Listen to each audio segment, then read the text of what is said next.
Společnost The Best Invest uvádí pravidlo 3 loukotí nebo zlaté pravidlo investování. Máte pojištěný svůj dům proti požáru, povodním a krádeži? Máte pojištěný proti krádeži svůj majetek?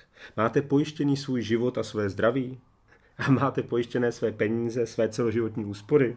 Svůj důchod? Naším cílem je poradit vám, jak investovat v dlouhodobém horizontu a uchránit své peníze. Zabezpečit budoucnost vašich dětí a své stáří. Abychom vysvětlili, jak peníze pojistit a ochránit, podívejme se, v jaké ekonomické situaci se nacházíme nyní.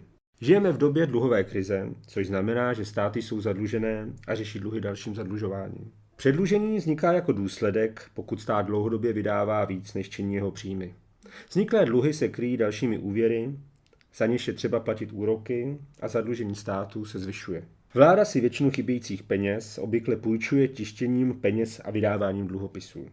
Většina států své dluhy vůbec nesplácí. Když dojde na splatnost dluhopisů, prostě vydají dluhopisy nové.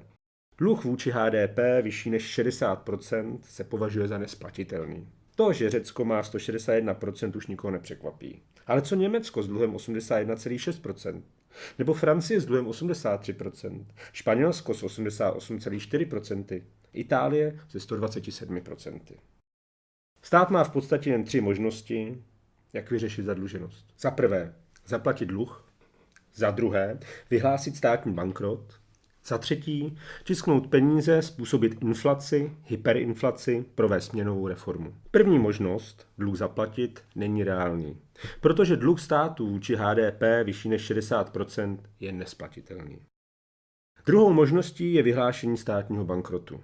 Následkem může být propouštění státních zaměstnanců, nevyplácení sociálních dávek, důchodů, dlouhodobá vysoká nezaměstnanost, paralyzování finančního systému a jako možné důsledky sociální nepokoje, změna politického režimu, ztráta nezávislosti až rozpad státu. Vzhledem k tomu, že vyhlášení bankrotu znamená ochromení ekonomiky na dlouhou dobu, státní bankrot je velice nepravděpodobná varianta řešení dluhové krize.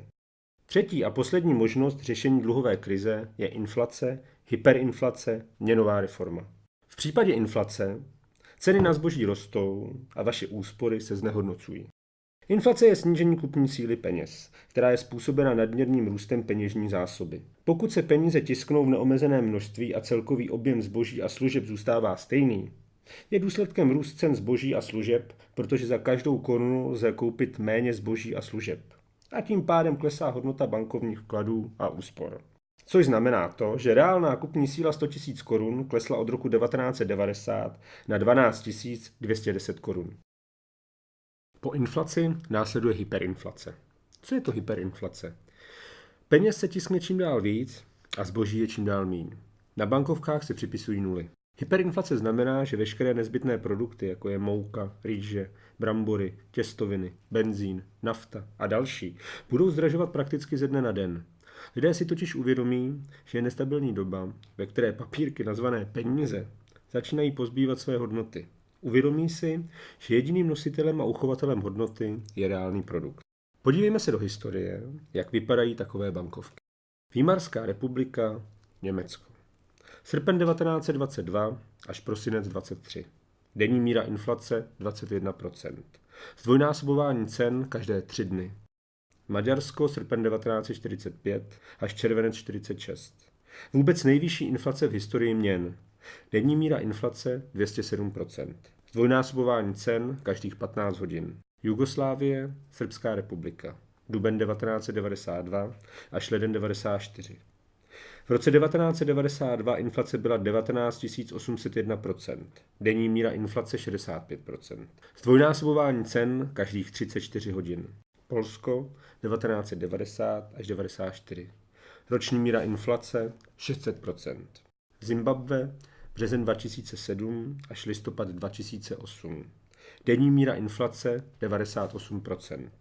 Zdvojnásobování cen každých 24 hodin. V regálu si vyberete zboží a u kasy vám naúčtují jinou cenu, než jste si přečetli na cenovce regálu. 100 bilionů dolarů za 3 vajíčka. 6 milionů za kilo jablek. Tak může vypadat inflace v jedné ze svých nejhorších podob. Po hyperinflaci vždy následuje měnová reforma. Zase se podívejme do historie, jak taková reforma probíhá. Maďarsko, srpen 1945 až červenec 46. Měnová reforma proměnila 400 kvadriliard na 1 forint. Měnová reforma v Polsku v roce 1994 proměnila 10 000 zlotých na 1 zlotý. Československo 1953. Poté, co prezident Československa Antonín Zápotocký prohlásil 29. května 1953, naše měna je pevná a měnová reforma nebude, všechno to jsou jen fámy, začala další den měnová reforma. Směna peněz na vkladových účtech a vkladních knížkách proběhla takto. 5:1 do 5 000 korun. 6,25:1 od 5 000 do 10 000. 10:1 od 10 000 do 20 000. 25:1 od 20 000 do 50 000. 30:1 nad 50 000. Důsledkem bylo znehodnocení úspor a propadnutí vázaných vkladů všeho obyvatelstva a pokles jeho životní úrovně. Měnová reforma poškodila velké množství drobných i velkých střadatelů, živnostníků a obchodníků, kteří přišli o provozní kapitál. Zastavte nyní videoprezentaci, klikněte na odkaz pod videem, kalkulačka měnové reformy a spočítejte, kolik peněz by vám zbylo po takové reformě dnes. Stát pravděpodobně vybere třetí variantu řešení dluhů. Myslíte si, že se vás to dotkne? Peníze před touto variantou se dají pojistit a ochránit. Víte, proč 90% bohatství vlastní 10% obyvatel? Protože znají a používají investiční pravidlo 3 loukotí, nebo zkráceně PTL. Je to jednoduché a účinné pravidlo rozložení investičních rizik, které používají úspěšní a bohatí po celé generace.